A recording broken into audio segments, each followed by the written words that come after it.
You know what I'm saying? How y'all motherfucker day going? You know what I'm saying? Hope y'all had a very great, good, you know what I'm saying, big full Thanksgiving, you feel me? Cause I did. I just didn't have nothing to drink. But make sure y'all give you a thumbs up too, man. Y'all be just coming over here not even liking. Y'all just be coming on this bitch. Don't be liking, comment. Y'all don't even be commenting, man. At least comment. If y'all just seen y'all ass right there, just at least like the motherfucker or something. Damn. Y'all some haters. But anyway, they didn't know they were being watched. I heard the beginning of the video, so I think it's about the gay pride thingy, or the mass shooting that just happened with that. RP to the people that, you know what I'm saying, passed away. But I did see they had arrested dude, but it like they put hands and feet on dude. I ain't gonna even lie to y'all. They put hands and feet on dude. Yeah. Here we go. Turn it up a little bit.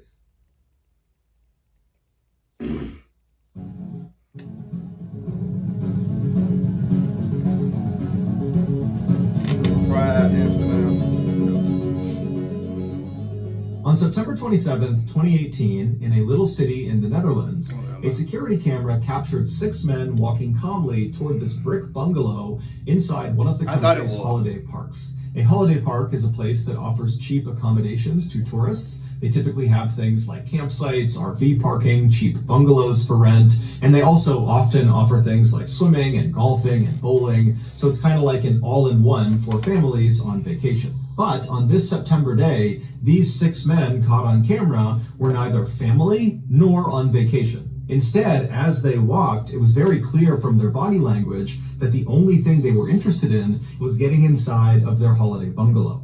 Once they did reach the front door of this bungalow, the apparent leader of the group, who had dark brown hair and a full beard, he pulled out a key, unlocked the door, he opened it up, and then he made sure the rest of the men took off their shoes before walking inside.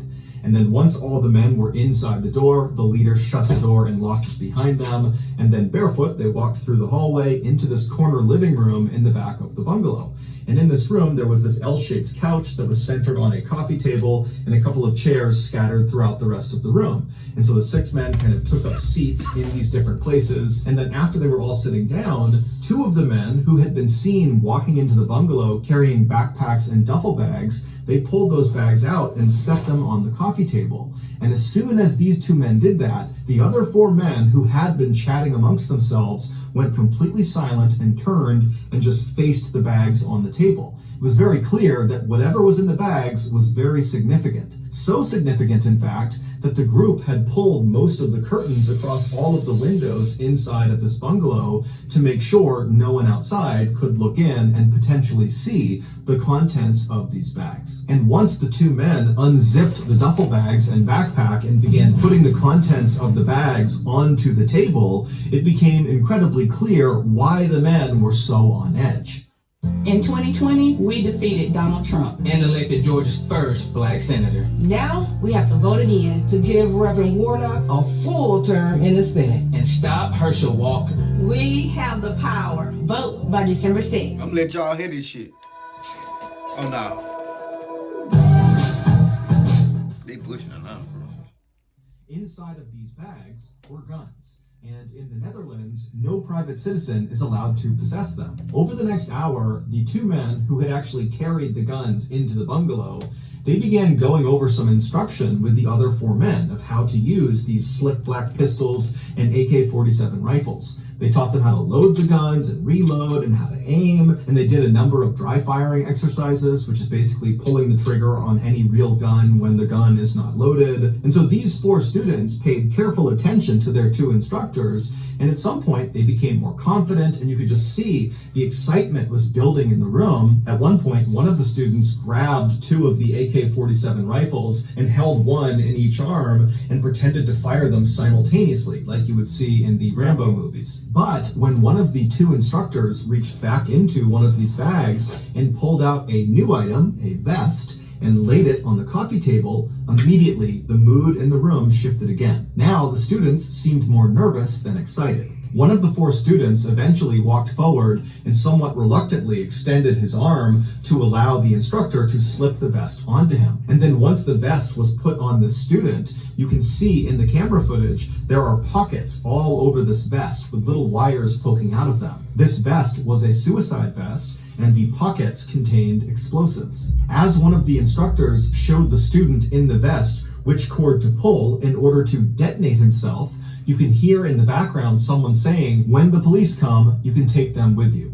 A little over 2 hours later, the 6 men were done, and they began packing up their arsenal of new weapons back into the bags, and then they stood up to leave. But when they left, it was the students who had the bags of weapons, not the 2 instructors. Once the 6 men had left the bungalow and were back outside again, they put their shoes back on, they locked the bungalow behind them, and then the 2 instructors were seen on camera walking away from the bungalow to a separate car. They drove off, and then the 4 men that now had the weapons, they walked to a nearby white cargo van, which contained 1 other man who had not been inside of the bungalow with them, but he was very much a part of this group. He was their driver. And so as the 4 men with guns approached the white van, the driver saw them, he climbed out, he ran around to the back and opened up the back doors that led into the windowless back cargo area of the van. And the 4 men with guns, they climbed inside, the driver shut the van, climbed back into the driver's seat, and then before long, the driver was leaving the parking lot and heading north towards the city of Amsterdam, which is the capital of the Netherlands. Every year, Amsterdam plays host to one of the largest gay pride parades and events in the world. The location is significant to the LGBTQ community because it was here in 2001 that the first gay marriage bill was signed into law, making the Netherlands the first country in the world to legalize gay marriage. So, for 1 week a year, hundreds of thousands of people pour out onto the streets and line the canals of Amsterdam, all drawn together to affirm gay rights and to celebrate their sexual expression, preference, and identity. And the men in the white windowless van intended to use their new weapons and training to kill or maim as many parade goers as possible. I don't think I never heard about this one. I don't think I never heard about this one. I think this is my first time ever hearing about this one here. Sexual expression, preference, and identity. And the men in the white windowless van intended to use their new weapons and training to kill or maim as many parade goers as possible. They were hopeful that their terrorist attack would rival or even eclipse the attack from 2015 in Paris in a nightclub that killed or injured more than 500 people and sent shockwaves through Europe. 30 minutes later, the 4 men in the back of this windowless van felt the van slow down and pull off the main road and not come to a complete stop. I feel like situations like that with, you know what I'm saying, with school shooters and all that and bar shootings and all that, I feel like either they're going to start having hella people there, hella security there, hella police there. I would say 9 times out of 10, hella security. They're going to start having hella security at bars with guns and all that shit. All that type of shit. Some way they going to start that shit, bro. They going to stop all this mass shooting.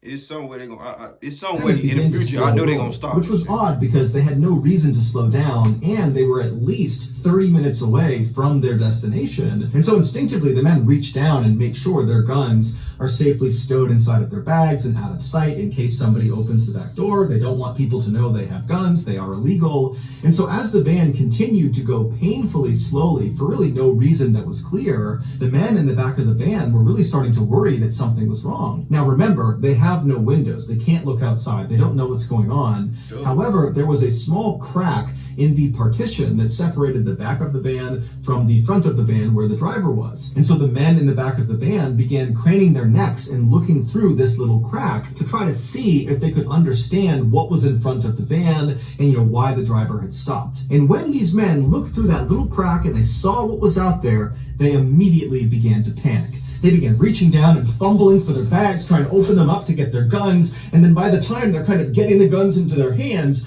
all the doors on the van fly open, and the men in the back just begin firing their guns blindly at the open doors. But when they pull their triggers, nothing happens because their guns were fake. They had been sold to them by the people who were flinging open their doors, the police in tactical gear with their dogs, and they knew these guys had fake guns. They knew their suicide vests were fake. They were full of fake explosives. They have nothing lethal inside of this van. And so the police, they just fake guns. They knew their suicide. They had been sold to them by the people who were flinging open their doors, the police in tactical gear with their dogs, and they knew these guys had fake guns. They knew their suicide vests were fake. They were full of fake explosives. They have nothing lethal inside of this van. And so the police, they just fling the doors open and send in the dogs. And so the dogs, they jump into this van, and these wannabe terrorists are screaming, and they're firing their fake guns at the dogs as the dogs are shredding these terrorists to bits. And then whenever they tried to jump out, the police would just pistol whip the terrorists until finally all of these wannabe terrorists were in the fetal position crying, or they were crouched down with their hands over their head. It would turn out the two instructors who had brought the duffel bags of guns into the bungalow with the other men, they were not other fellow terrorists. They were undercover police officers who were a part of the special national anti-terrorism team who were able to infiltrate this terrorist cell. These undercover cops were the ones who sold the fake guns and fake explosives to the terrorists, and they were the ones who set up this meeting at the bungalow, which allowed them to place cameras and listening devices all over the place. Plus, they were also able to bug the white van. Yeah, I'm finna say, cause how the fuck they get cameras everywhere? Now that I look back and think of that shit, that did have a. Cause I was thinking when he had the camera in the van, I was like, how the fuck they get the camera in the van? I wasn't thinking then. Because they knew they would be departing the bungalow inside of it. So all the wannabe terrorists that you saw on camera, plus two others that were not seen on camera but were totally involved, were all sentenced on October 8th, 2020 to anywhere from 10 to 17 years in prison. Meanwhile, the Amsterdam Pride Parade went off without a hitch. So that's going to do it. If you got something out of this episode, no, I ain't even heard about that one. But you know what I'm saying? Damn, they eat, like I said, bro, in the beginning, well, like in the middle, they gonna they gonna end up doing something. Well, you ain't gonna be able to take no firearm, no nothing, and no club, no building, no nothing. But that being said, give me a thumbs up, like, subscribe, give me 100 likes on that motherfucking video. Let's ride, nigga.